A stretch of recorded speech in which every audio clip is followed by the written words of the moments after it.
Tumezoea kumuona mchezaji wa Man United Harry Maguire akicheza nafasi ya beki kwenye kikosi cha Man United, na jana alionekana akicheza nafasi ya ushambuliaji kwenye mechi dhidi ya Nottingham Forest, na hii imezua maswali mengi kwa mashabiki wa soka kuhusu mchezaji huyo kucheza nafasi ya ushambuliaji licha ya yeye kuwa beki wa timu hiyo.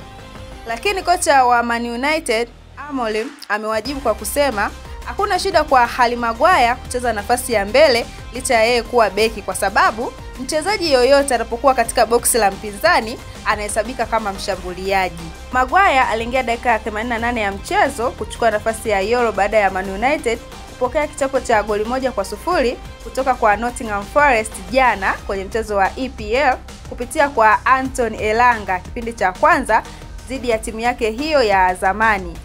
United walipiga jumla ya mashuti 23 katika mchezo huo, huku mashuti 6 pekee ndio yaliyolenga lango na kukaribia kusawazisha kupitia kwa Maguire kwa dakika za mwishoni za mchezo licha ya Mats kuzuia jitihada za mashitani wekundu.